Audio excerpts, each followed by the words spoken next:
Estamos no 4º CIT, que é o Congresso Internacional de Tecnologias na Educação do Unisalesiano, e este evento ele é um evento internacional que acontece também para vários países nos quais o Unisalesiano faz parte. Hoje temos a presença da professora Simone Galbiati. Ela é docente do curso de Medicina e Fisioterapia do Unisalesiano. Eu sou o Edival Rodrigues e sou docente nos cursos de Engenharia Elétrica, Mecânica e Mecatrônica. Teremos a presença como convidados da doutora Thaís Russomano e do professor Paulo Hercílio Viegas. A professora Thaís, ela é médica pela Universidade Federal de Pelotas, aqui no Brasil, e possui mestrado. Ela vai falar mais especificamente do seu currículo, porque o currículo dela é muito vasto. Ela tem mestrado nos Estados Unidos, em Medicina Aeroespacial, e doutorado em Fisiologia Espacial pelo King's College, em Londres. E é pesquisadora e também CEO da Inova Space, que é uma empresa de pesquisa e desenvolvimento na área espacial. O professor Paulo Viegas é docente na área de fisiologia vegetal, se eu não estiver enganado. Floricultura e plantas ornamentais. Isso. Na Exalc, na USP de Piracicaba. Então, a gente gostaria então que vocês fizessem as considerações iniciais, né? E a gente fosse batendo nosso papo aqui sobre o assunto, que é exploração humana do espaço, conquistas e desafios.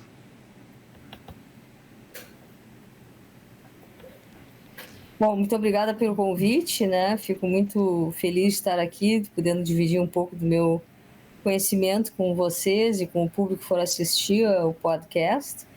E realmente a exploração humana do espaço, quando eu digo, até uso muito esse título humana, né? Porque na verdade o humano pega várias áreas afins não só da medicina, ou da fisiologia, mas também da área da saúde e tudo que concorre para isso, né? Como também a engenharia, a ciência da computação, a informática biomédica, enfim, várias áreas que permitem que o ser humano, mantendo seu bem-estar e a sua saúde, consiga então explorar, seja a órbita terrestre e muito possivelmente agora uma volta à Lua, o projeto Artemis, e um dia, quem sabe, uma ida a Marte, né, um projeto mais audacioso. Então, para tudo isso, nós precisamos ter um conhecimento inter e multidisciplinar que permita a exploração humana do espaço.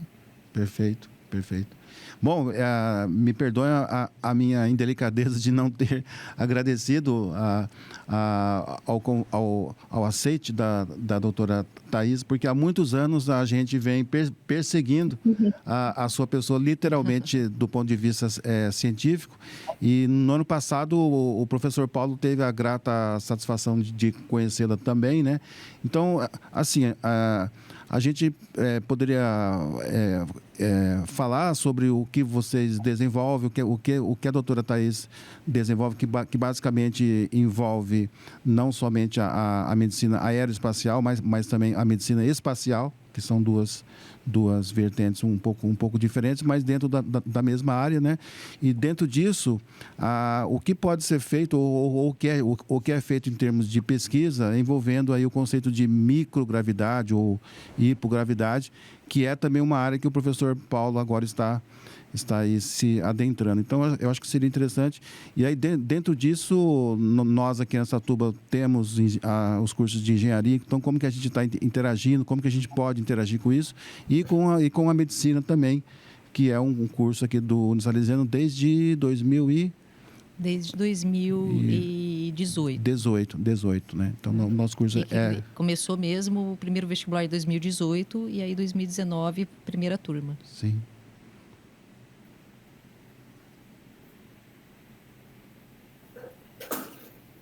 Bom, em termos de atividades, né? Eu acho que o que nos une aqui muito é a atividade com simulação de microgravidade. e dentro das simulações de microgravidade, que são várias, que a gente consegue ter em Terra, não são todas perfeitas, obviamente, nós tentamos simular alguns aspectos das missões espaciais. Nós temos um equipamento que é denominado clinostato 3D, né, que é construído para simular, digamos, a microgravidade para ou células ou plantas, micro-organismos. Não se usa para seres humanos, né, porque é um equipamento, obviamente, pequeno, que permite essa simulação em terra, né, da microgravidade, e nos dá uma série de informações, né, através dos resultados das pesquisas, em que a gente consegue, pelo menos, entender um pouco, né, do comportamento, seja de uma planta, seja de uma flor, seja de um alimento, seja de como eu falei, de um micro-organismo, de células, né? Então, nós temos inúmeras células no nosso organismo, células saudáveis, células doentes, né? Como células cancerosas. Tem muitas pesquisas usando o clinostato com células não saudáveis, né? Com vários tipos de alteração. Pode-se usar também na farmácia, ou seja, testar de alguma maneira algum produto novo ou no mercado que já exista para combater algum tipo de doença no espaço. Se usa também para estudos de genética. Ou seja, o clinostato, que acho que nos põe aqui um pouco juntos, porque o Paulo tem feito um trabalho excelente no Brasil sobre usando, né, utilizando esse equipamento sobre a ação da microgravidade simulada sobre vários aspectos ligados a plantas, que eu entendo, né, ele pode trazer alguma coisa de resultados. Eu tive algumas experiências com o clinostato, né, não apenas de construir clinostatos, não eu particularmente, eu sou médico, mas trabalhando numa equipe inter e multidisciplinar, se construiu clinostatos, e esses clinostatos foram utilizados em pesquisas, utilizando células, né, células imunes, células cancerosas, enfim, se teve digamos, uma ideia, né, de que de como existe esse funcionamento celular na microgravidade simulada em Terra. Sim, inclusive você tem uma patente ainda da época daqui do Brasil, se não me engano, né, pelo Micro-G. Se eu não estou enganado. Isso, a gente teve várias patentes no Micro-G. Eu acho que eu saí do Brasil com 8 ou 9 patentes. Nossa. Em função do ineditismo dessas pesquisas, né? A gente não pode negar que a medicina espacial, a biologia espacial, enfim, né, todas essas áreas ainda são áreas muito incipientes, né? Ainda estão na sua infância, de alguma maneira, se comparado, obviamente, a outras áreas, né? Nós temos o Eindhoven construindo a primeira máquina de ECG no início do século XX, 1906. Ele fez uma transmissão, né, uma telemedicina, digamos, de um exame de eletrocardiograma. Então, se a gente comparar isso com praticamente 60 anos depois, é que o primeiro ser humano foi ao espaço. Então, sim, realmente ainda se tem muito a aprender, né? Muito a pesquisar e muito a aprender. E eu acho que podcasts como esse podem motivar alunos, professores, pesquisadores a contribuir com essa área, porque nós realmente precisamos de ideias e de pessoas que se dediquem, tenham motivação para a exploração humana do espaço. Então, hoje, por exemplo, a Inova Space é uma empresa na qual você também se vincula com instituições, com universidades, levando a cabo também a pesquisa. Sim, a Inova Space, na verdade, foi uma maneira assim, que eu tive de estabelecer, eu tenho uma network de colaboradores, né, amigos espaciais, entusiastas, etc., em muitos lugares do mundo, né? Então, assim, foi uma forma de conseguir colocar todo esse pessoal mais ou menos junto em diferentes projetos, né? Não só pesquisa, inovação, ou seja, atividades com produtos, por exemplo, desenvolvimento de produtos, onde muitos deles a gente usa por imagens de satélite para ajudar na saúde pública, etc. Né? Então, de novo, bem inter e multidisciplinar, mas também a InnovSpace teria mais 2 áreas, além dessa questão da pesquisa em si, né? No desenvolvimento de produtos, nós temos ainda a educação e o que se chama de outreach, né? que é mais uma atividade com, por exemplo, escolas ou o público em geral, na tentativa de disseminar esse conhecimento e motivar, né, ações ligadas à exploração humana do espaço. E a educação se tem em vários níveis também. Podem ser podcasts como esse, podem ser webinars, como podem ser cursos, nós estamos tendo a oportunidade de inserir a pesquisa humana, né, espacial, em várias universidades, em diferentes países, de diferentes maneiras, né? Porque uns têm mais dinheiro, outros têm menos dinheiro, uns têm mais interesse numa área do que em outra, e assim vai, né? Então, nós somos bem flexíveis nesse sentido, customizamos, como eu digo, tanto a questão da educação quanto a questão da pesquisa, quando se fala no setor educação. E a InnovSpace, então, é uma empresa britânica, né? Ela tem fins lucrativos, mas muitas atividades são realmente gratuitas por lidar com essa questão do outreach, educação, etc., que não é uma área onde digamos, o benefício financeiro e econômico seja o grande objetivo, né? Interessante, Simone. Não, bastante interessante. E, doutora Thais, eu fui convidada, né? Eu conversei com o professor Edival e eu falei assim, nossa, Edival, mas é muito, né? É uma área muito diferente dessa parte de microgravidade. E aí ele me passou o seu currículo para analisar. Eu fui vendo, falei, não, eu vou participar desse podcast. Eu achei muito interessante, eu fiquei encantada.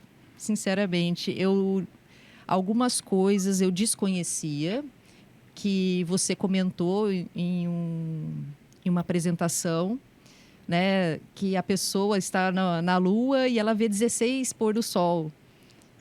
Eu achei muito interessante. Eu não tinha essa noção, né? Não tinha. Eu fiquei muito encantada mesmo com o seu trabalho. E abordando, né, essa parte que você está falando da InnovSpace, desse trabalho de levar para escolas, faculdades, enfim, esse conhecimento, porque é uma situação, é novo, essa parte de microgravidade, de estudar essa parte. Acredito que muitos não conheçam. E uma coisa que me chama também a atenção é você, mulher, encarar essa parte, né, espacial que é regida por muitos homens. Que eu acredito que na sua trajetória de estudo, saiu da medicina, foi para fazer um mestrado fora, foi encarar essa parte, né,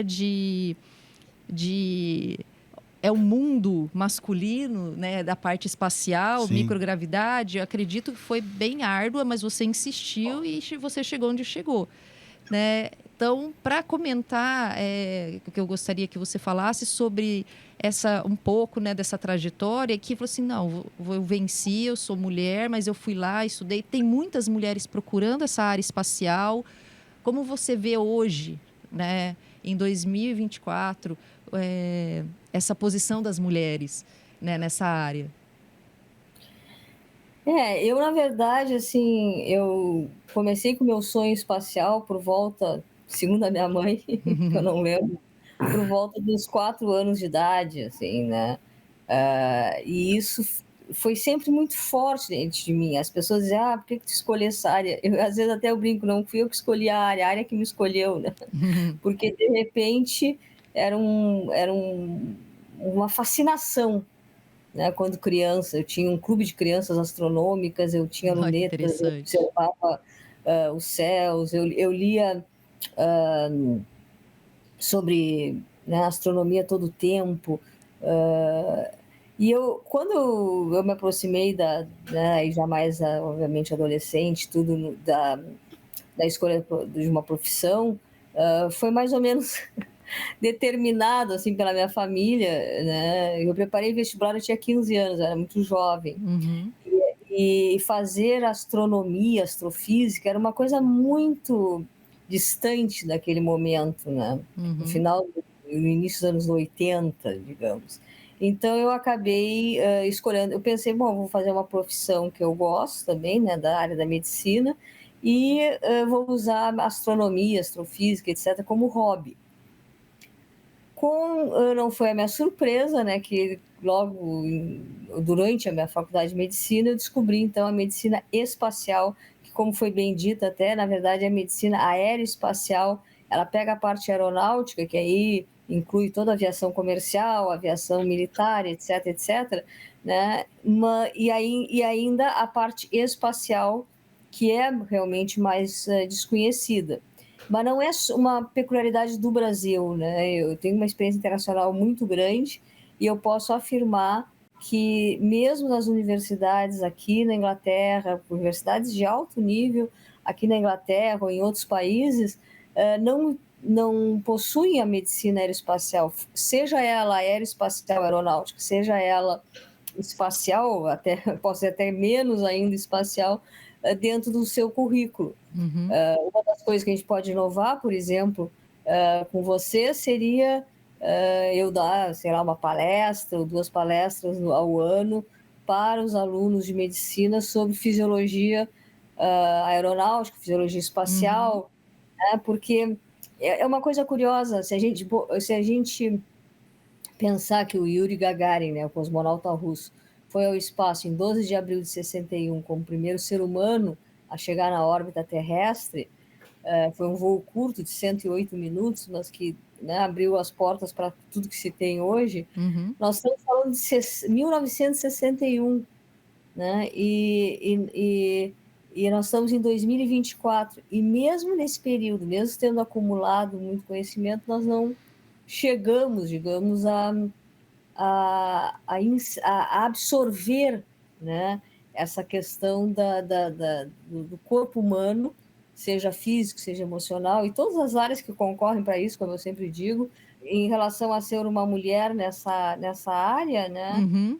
realmente eu era muito jovem quando eu comecei a medicina aeroespacial, digamos, a formação, né? O Uhum. meu mestrado eu fiz jovem, porque eu me formei muito cedo na medicina, e, e é realmente uma área dominada não só por homens, mas por homens até muito do setor militar.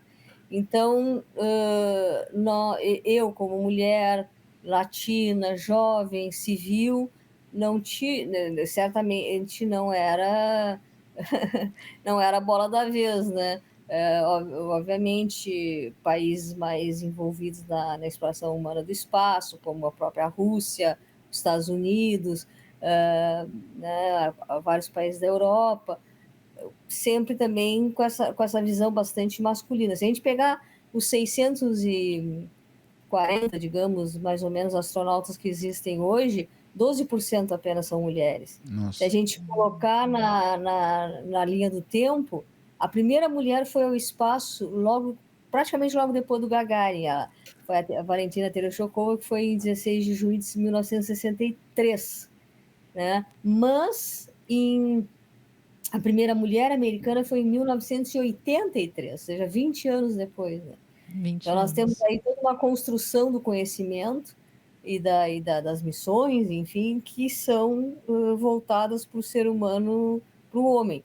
A gente sabe, obviamente, que a mulher e o homem têm diferenças anatômicas, Sim, fisiológicas, expressão clínica de sim. doenças, resposta a tratamentos, etc.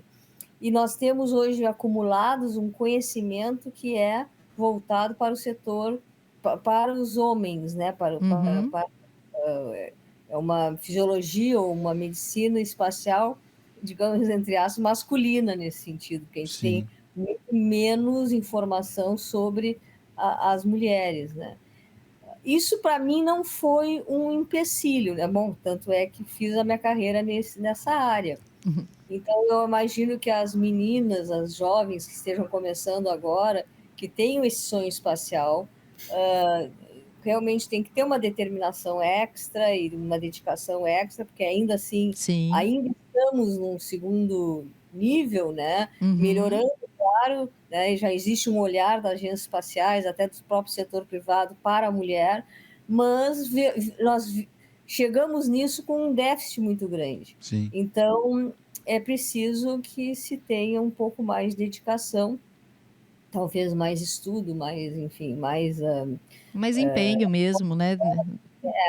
para compensar. Até eu sempre brinco que em qualquer congresso que eu fui, claro, vários congressos de medicina, não medicina aeroespacial, e vários outros locais, shows, etc., onde a fila do banheiro feminino é muito longa e a do masculino é muito curta.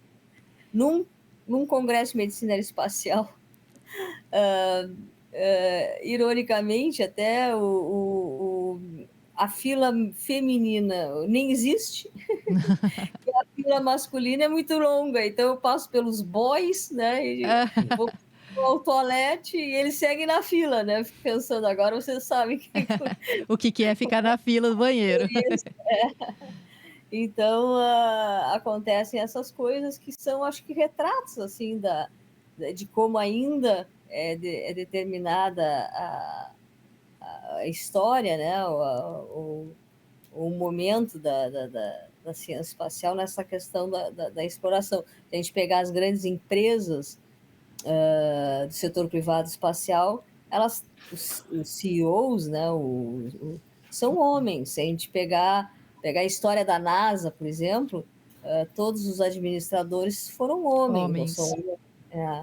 Então, existe ainda essa diferença, menos agora, como eu disse, com um olhar mais atento das agências espaciais do setor privado para a questão da mulher participando, né, em vários níveis, administrativo, em missões, como astronautas, etc.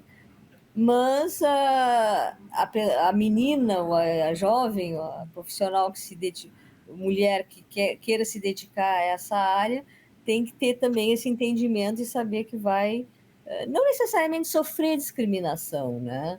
Mas vai ter que galgar o seu espaço, talvez com mais trabalho e mais dedicação. Mais esforço. Tem esse obstáculo, vamos dizer assim, né, para seguir, mas eu acredito que se você tem esse objetivo, você consegue chegar. Né? Se você tem esse desejo, nada é impossível. Tem a expressão em inglês, where there is a way, where there is a will, there is a way, né? Onde tem uma vontade, é um caminho. Então, eu tive uma peculiaridade na minha vida, né? Meus pais se separaram, eu era muito, muito criança ainda, tinha uns 5 anos, mais ou menos, e eu acabei sendo criada pela minha avó materna e pela minha mãe, né? Claro que sempre tive uma boa relação com meu pai, etc., mas, assim, no dia a dia eu vivia com elas. Uhum. E a minha avó materna, que nasceu em 1919, que não era esperado fazer uma carreira profissional, acabou fazendo na área do direito, se tornou uma grande jurista, escreveu muitos livros. E eu me lembro que uma vez, quando eu era criança e a minha mãe e a minha avó não tinham com quem me deixar, né, assim, para de noite, num congresso que elas estivessem participando, etc., às vezes até numa outra cidade, eu acabava acompanhando, né? Então eu ia nas sessões. E um dia eu me lembro que eu já tinha uns 8 anos, talvez, eu perguntei para minha avó, porque ela era a única mulher, ela era presidente da sociedade, eu acho que era brasileira de direito constitucional, enfim, ela tinha um cargo e ela estava, digamos, sendo a chair, né, a chairwoman da sessão, e a maior parte da plateia, 90 plus, né, eram homens. E eu perguntei para ela, vó, como é que tu te sente sendo basicamente a única mulher, ainda tendo uma posição de destaque, né? Uhum. E eu me lembro que ela respondeu assim, eu não vejo homens e eu não vejo mulheres, eu vejo pessoas. Interessante. E eu acho que isso desenhou na minha cabeça, quando criança, essa ideia. Então, muito da minha postura ao longo de cursos exterior, de visitas a agências espaciais, de interação em congresso, etc., eu nunca percebi essa discrepância, apesar de evidente, Sim, de muito sim. mais homens que mulheres. Para mim, aquilo eu via pessoas, como dizia minha avó, né? Então, eu acho que isso me ajudou, mas claro que foi uma experiência muito peculiar, muito própria, até tive muita sorte nesse sentido. Imagino que isso tenha tido uma influência Sim. e que eu posso deixar esse exemplo assim para as jovens profissionais, né? Tentem ver pessoas, porque no momento que a gente vê pessoas, a gente não classifica, né? É, São homens. como você disse, não é preconceito, mas é um mundo diferente, é visível, mas é, tem um caminho, segue, são pessoas. Você tem que tratar todos iguais e expor seu trabalho, seu objetivo, seu projeto, né? E conseguir chegar. Muito interessante, é um exemplo. Já teve Sim, exemplo desde cedo, né, na família. com certeza, né? E na Europa existe vários, não só na Europa, nos Estados Unidos existem várias linhas até de pesquisa, né, no campo acadêmico, justamente para haver divulgação entre as meninas, né, no ensino fundamental, ensino médio, para as carreiras científicas, né, porque pouco estimuladas, né? Ah, para ser pesquisadores, né? Sim, Sim. né? E Paulo, Edival. como é que você se insere, como que você se inseriu nessa história aí? Bom, a gente sabe um pouco porque a gente está interagindo graças ao seu contato, né, com a gente aqui no Unisalesiano, que foi através lá do Deep Challenge, né, lá da NASA e da Agência Espacial Canadense, né? Eu queria que você falasse um pouco sobre isso e aí você conectasse aí com o trabalho da Thaís também. Sim, sim. Obrigado pelo convite, viu, Edival? Muito bom estar participando aqui com vocês, colocando essa experiência, ver a história da doutora Thaís, que no fim é um clubinho pequeno, né, Thaís? É um clube, né? Todo mundo acaba se conhecendo, contribuindo, um ajudando o outro. O Edival me deu um upgrade muito grande aí com relação à microgravidade, junto com a doutora Thaís. Mas eu comecei, como no comecinho você me apresentou, sou professor de floricultura. Né? Imagina só um professor de floricultura e plantas ornamentais cair nesse mundo espacial, né? Eu tive uma pequena experiência quando eu tinha 10, 12 anos, não sei se a gente é meio contemporâneo, né, Thaís? Mas em Campinas, eu sou campineiro. Em Campinas, tinha um grupo de alunos daquele colégio americano que eles mandaram umas cartinhas para a NASA e o pessoal mandou um monte de grátis, né? Você pedia, né? Ó, eu gostaria de receber informações sobre o homem no espaço, sobre o que a NASA faz, né? E a minha mãe ajudou a escrever e eu mandei para a NASA e chegou em casa um calhamaço, né? Nossa. Um pacote com um monte de informação. E isso, falei, você vê, eu tinha acho que uns 8, 10 anos, né? E eu preguei no meu quarto, né, alguns posters. E quando que eu ia imaginar que a gente ia trabalhar com produção de alimento, né? A ideia que o Edival comentou, produção que a NASA e o CSA, a Agência Espacial Canadense, Canadense. propôs um desafio, né? E a gente juntou as linhas de pesquisa do laboratório em Piracicaba nessa competição, né, para produzir alimento fresco. A gente trabalhou com morango e taioba e os caras gostaram da ideia, né? Não tinha nada a ver, eles não consideravam a gravidade. Então foi fácil, vamos dizer assim, produzir, né, nesse sentido. E aí a coisa evoluiu, um projeto CNPq ajudou bastante, né, porque a gente não tinha a mínima ideia, né, desses trabalhos, de como a coisa acontecia, e a gente vê que realmente é bem complicado. Você trabalhar no ambiente espacial, a Thaís tem essa experiência que ela contou para a gente, é totalmente diferente, né? Tanto o ser humano, como ele se comporta, como a parte vegetal. E aí, esse desafio que fez com que a gente tentasse evoluir junto com os espectros de luz. A gente trabalha muito com cores, né, usando LEDs. A gente viu que a planta responde de uma maneira interessante in vitro, tá? Certo. Com essas cores diferentes. o azul conserva mais o material, né, o material vegetal. Pensando numa viagem a longo prazo, como é que você vai levar, por exemplo, muda de morango, ou muda de taioba, ou cana de açúcar? A gente está pensando já bem para frente, né? Vamos imaginar a gente conquistando não só o espaço, mas outros planetas. Então, como é que você vai levar germoplasma para esses locais? E aí, por coincidência, ano passado teve uma publicação interessante mostrando como é que a gente vai trabalhar com essas espécies vegetais de interesse econômico num futuro, porque realmente é um desafio, essas plantas sentem, né? Como é que elas vão se comportar? E aí surgiu a ideia, junto com você, Edival, Thaís, que também tem essa experiência enorme com o clinostato, vai ser, acho que, a primeira tese de doutorado onde a gente vai testar microgravidade com plantas in vitro, Sim. tá? Então, poxa, só esperando aí para chegar mais os equipamentos, que a gente está montando uma coleção, né, Edival? Sim, são três. São três, né, na verdade. E várias culturas. Então, a gente tem um campo enorme para trabalhar, estimular outros alunos, né, que as pessoas, que os meninos e as meninas, né, ficam bem estimulados aí com esse desafio. E deixa eu só fazer uma colocação que a Thaís comentou, que é um mundo mais fechado, o mundo masculino, né? Eu participei de alguns seminários durante o evento do desafio, e a gente assistia esse seminário, né? Então, eles estão vendo roupas especiais, né, para essa nova fase aí das viagens. E aí, um palestrante que era professor como a gente, pesquisador como a gente, só que ele tinha uma carreira militar.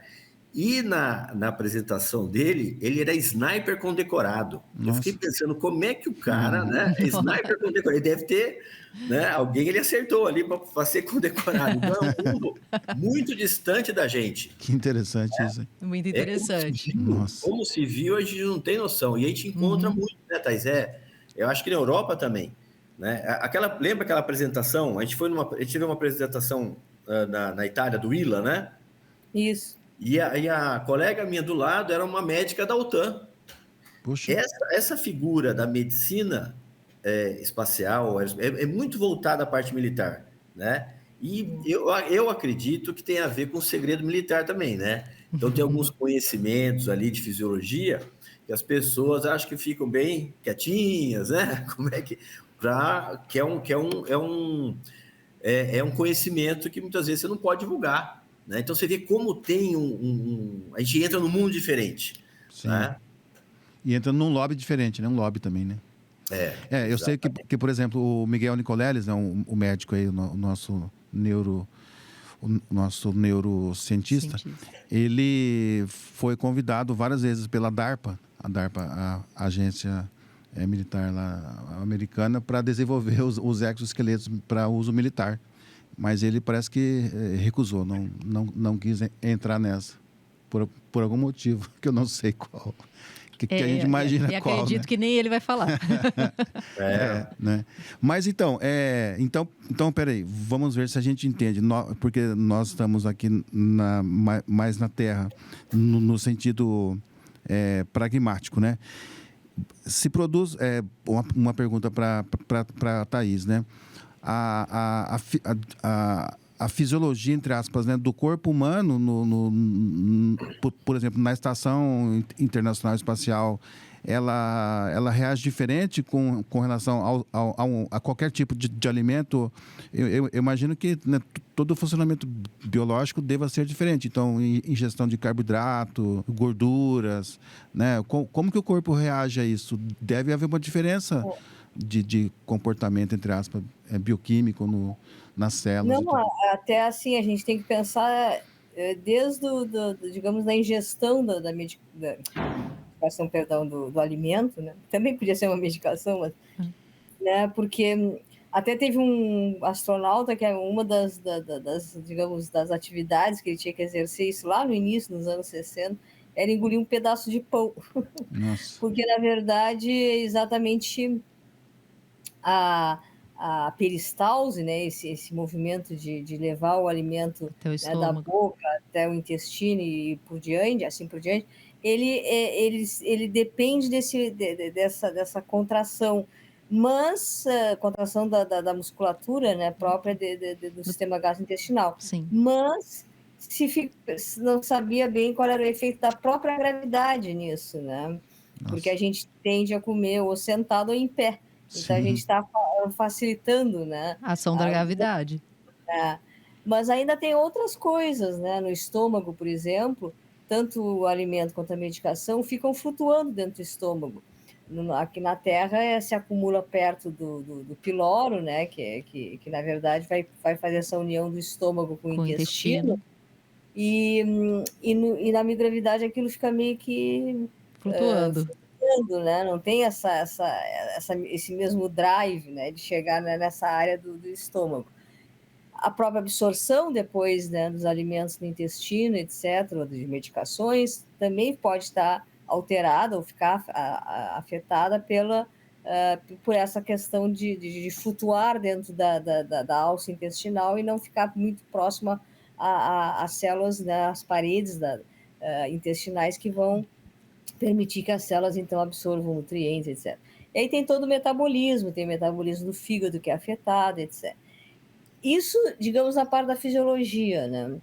Existiu uma grande melhora do cardápio dos astronautas do início da exploração espacial, né, pelo ser humano, que antes eram tubos, né, quase pastas quase como se fossem patês, né, dentro de um tubo, um tubo no feitio meio de uma pasta de dentes, onde eles então se alimentavam, né, eram missões mais curtas, com espaços também muito menores em termos de espaçonave, etc. Hoje nós temos uma estação espacial com espaço, com uma alimentação que é extremamente variada, tem alimentos mais fresh, né, como, por exemplo, frutas, né, tem a questão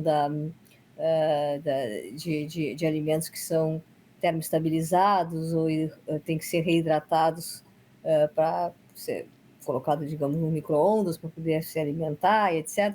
A própria maneira da alimentação, né? Antes era uma coisa mais isolada, cada um tinha o seu momento, etc. Agora, a própria socialização durante uma refeição espacial é uma das contramedidas utilizadas para questões psicológicas, né, psicoemocionais dos voos espaciais, como isolamento, confinamento, etc. Então, é uma coisa mais, entre aspas, assim, festiva, né? As pessoas ficam mais interligadas ali socialmente, comendo e conversando. Então, tem todo um outro ganho, além da alimentação em si. E é claro que a alimentação é medida, né? O aporte calórico, por exemplo, eles não comem o suficiente como deveriam. Teve uma missão apenas, né, que foi a Skylab, na metade dos anos 70, mais ou menos, onde eles realmente tinham um consumo calórico de 100%. O resto, todas as missões, eles comem menos.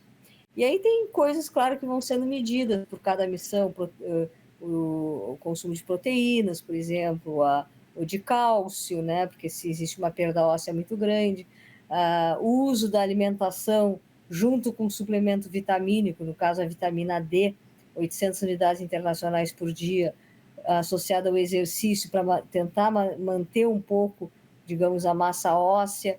E isso foi até uma grande conquista, né? Se entender a dieta também como uma forma de contramedida aos efeitos da microgravidade. Mas tem todas essas questões, né? Como eu falei, desde da ingestão, absorção, metabolismo, a própria excreção. Então, assim, ainda é uma área que hoje se tem mais conhecimento, porque hoje existe o que se chama de nutrição espacial. Né? Nós temos várias áreas que estão entrando, entre aspas, no mercado. Né? A enfermagem espacial, a psicologia espacial, a farmácia espacial, a nutrição espacial, que vai lidar com essas questões dietéticas. E nisso entra o Dr. Paulo, né, também, como o Edival falou, eu acredito, como tem essas alterações de metabolismo do corpo humano para a parte espacial, acredito que também o alimento ele tem que ser muito bem preparado para ele não perder o seu nutriente e para ser, pelo menos, parcialmente absorvido pelo organismo. né? Porque se parar para analisar, levar uma fruta, um alimento mais fresco nosso, ele vai acabar perdendo seus nutrientes devido à microgravidade, à radiação, ao ambiente que é mais hostil no espaço, né? Que aí acredito que o Dr. Paulo entra. Não sei se eu estou equivocada, né? Mas acho que ele entra aí para contribuir também. Sim, e quando o Paulo falou, por exemplo, é que ele não falou tudo, né? Mas eu tô dando spoiler aqui, mas foi uma patente, né, Paulo, em relação ao equipamento que vocês desenvolveram, que utiliza a estimulação fotônica, né? Eu acredito que isso aí, até em ambiente aí de uma estação internacional ou numa viagem fora aí da atmosfera terrestre, possa ser interessante em relação ao tratamento biológico da planta, né? Quer dizer, da planta ou do alimento que seja, né? Sim. Deixa eu mostrar para vocês. A Thaís estava comentando, né? Alguns tipos de alimento. Não sei se vocês conseguem ver aí. Sim. Sim. Essa empresa, ela está produzindo já cápsula de chocolate com café expresso dentro. Olha que beleza. Para tomar no espaço. Então, o cafezinho com chocolate não vai faltar. Sim. Né? Mas, realmente, Edval, é um desafio você produzir alimento fresco no espaço. Tá? Você tem essas condições ligadas à gravidade que dificultam muito. A planta ela não tem essa capacidade de entender. Por isso que a gente está trabalhando com os diferentes espectros de luz para tentar conduzir essa planta de uma maneira mais eficaz, mais produtiva, né? Os estudos ainda são muito incipientes e aí entra a engenharia de alimentos, né? Com esses tipos de alimentos pré-processados, tá? Que vão continuar dando uma qualidade nutricional boa. E a parte psicológica, como a doutora Thaís comentou, é muito importante, né? A gente optou pelo morango, que ele tem algumas variedades, ela se mantém produzindo durante todo o ano, tá? É um material mais rústico. Então, só o fato do astronauta ir lá, colher o morango, fazer a manutenção do equipamento, não é? Aí que entra as luzes, né, para o material não sofrer tanto o efeito da gravidade. Ele vai estar consumindo alimento fresco com antioxidantes, não é? Alto teor de vitamina e fazendo a sua higiene, né, mental, trabalhando com as plantas, tendo um contato um pouquinho com a terra, com o verde, né? Sim. Porque a coisa é tão complicada, gente, que você vê nessa competição, o conjunto podia consumir 1,5 litro por dia só de água.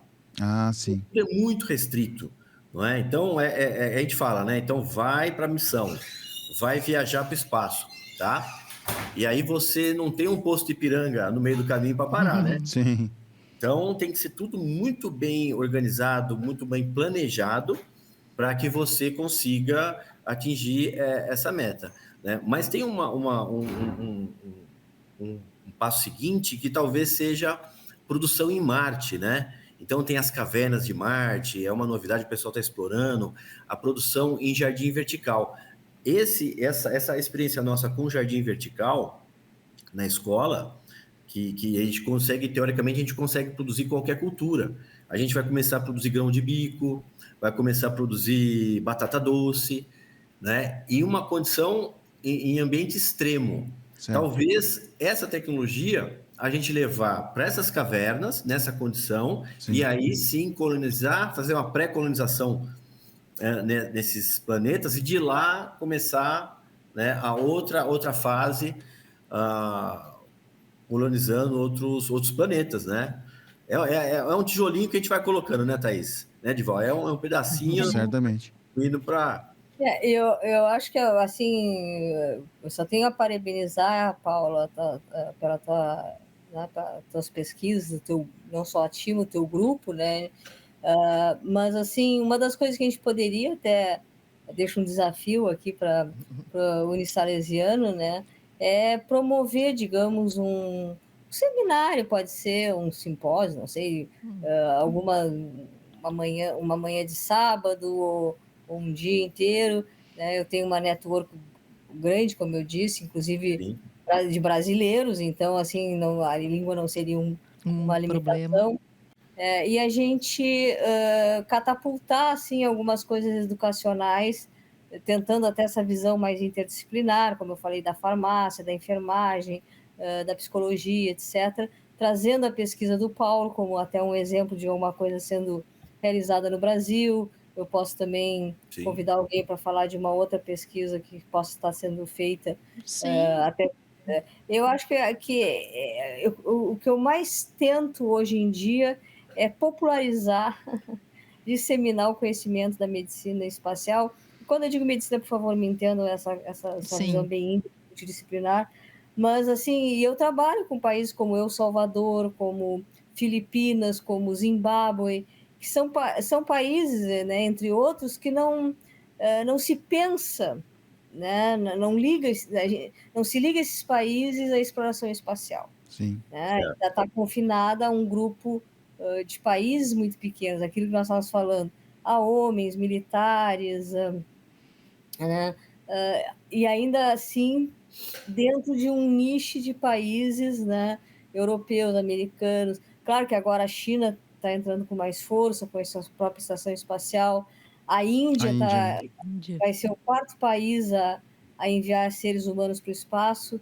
Então, assim, tem os cosmonautas russos, foram os primeiros, depois os astronautas americanos, depois os taikonautas chineses, e agora os iomonautas indianos. Então, são 4 países que vão ter essa capacidade, né, digamos, de... Mesmo aqui na Europa, nós não temos... se pega carona com outras agências espaciais, porque a própria Agência Espacial Europeia e as agências que a compõem não enviam, né, digamos, seres humanos para o espaço. E claro que está entrando o setor privado. Então, a gente pode criar uma discussão com vários professores, alunos, né? É muito interessante para divulgar. Isso, né? É como nós havia comentado, pouco divulgado, acredito que poucos sabem, e também eles imaginam que a NASA é uma coisa muito distante da realidade deles. Sim. Mas por que não? Como vocês mesmos falaram, né, doutora Thaís, doutor Paulo? Poxa, eu imaginava, desde criança, eu já gostava do espaço. Olha, eu já tinha uma noção e hoje eu trabalho na NASA. Tenho um trabalho nessa área, né? Que acredito que quando vocês eram estudantes não tinham também esse pensamento de chegar onde chegaram hoje. Então, eu achei muito interessante a ideia, pelo menos para divulgar. Com certeza. E mostrar, olha, é possível sim, e no caso, divulgar o trabalho deles. Sim, claro. Que são vários, são muito, muito interessantes, né? Claro. E assim, para o conhecimento dos alunos, né? Sim. Isso, eu vou fazer a parte agora do chato, né, da história, porque nós já estamos com acho que 50 minutos de podcast. Como eu falei, né, no começo seria 2 horas, então estamos na metade apenas. Tá? Mas não, né, o evento, ele mais ou menos assim indica uma quantidade de tempo, mas é um aperitivo, né? É um aperitivo aí que a doutora Thaís nos trouxe, e a professora doutora Simone está encarregada de articular isso lá no seu curso de medicina com os colegas e as ligas, né? Que eu acho uma coisa muito bacana que, infelizmente, nos nossos cursos de engenharia que nós não temos, que são as ligas. Porque as ligas são uma maneira de estimular o estudante com pesquisa, com profissionais da palestras, área, simpósios, não é? Né, de áreas específicas. Sim, né? Então, doutora Thaís e doutor Paulo, fica aceito sim o convite, né? E a doutora Simone aqui fica encarregada de nos ajudar a articular isso, que com certeza vai ser uma coisa que a gente não sabe o que pode acontecer, mas talvez, né, aí, há pouco tempo, né, uma iniciação científica, algum projeto, né, FAPESP, alguma coisa assim, porque realmente a gente necessita estimular os estudantes com temáticas aí recentes e mais... Inéditos, né? Inéditos, né? Exato, né? Então já fica aceito, sim, com certeza. Com certeza. Bom, eu queria que vocês, então, fizessem as considerações finais, né, para a gente se encaminhar ao final do podcast, mas esse podcast não vai ter um final, ele vai ter uma continuidade. Então, já fica aí o público esperando. A parte 1. Essa foi a parte 1.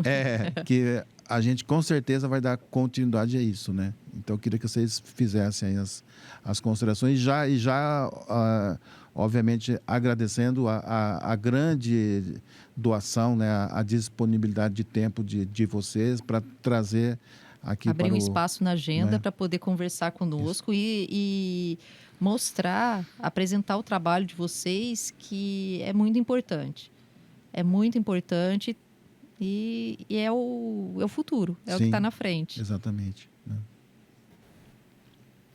Bom, eu só tenho a agradecer mais uma vez o convite. Fico muito feliz de poder, de alguma maneira, dividir um pouco do meu conhecimento através desse podcast com todo o público, com todas as pessoas que forem assistir, né, de alguma forma. Fico à disposição para novas divulgações, seja por podcast, seja por webinar, seja por simpósios, cursos, seminários, o que a gente pensar em desenvolver conjuntamente. Tenho só a parabenizar, né, vocês por essa iniciativa, o Paulo pelas pesquisas.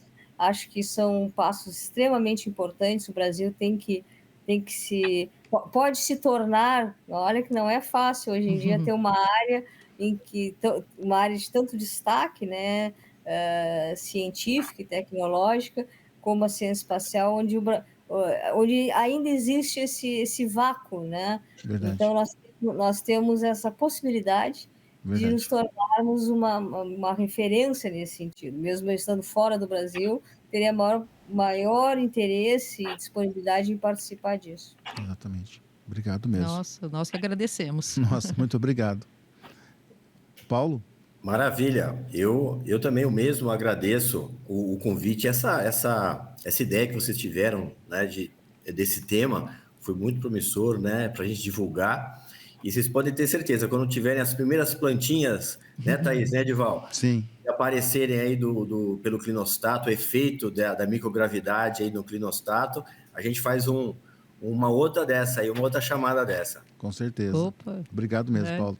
Bom, a gente agradece a toda a equipe do Unisalesiano, do Comult, a equipe técnica que se desdobra para organizar esse evento. São mais de 200 palestras para mais de 100 e não me lembro a quantidade de países. Nossa. Porque o evento vai chegar, né? Mais uma vez, eu vou chamar a Simone, mas é a doutora Simone, que é nossa colega, e que a gente já fez alguns trabalhos juntos, inclusive. Obrigado mesmo, doutora Thaís, doutor Paulo.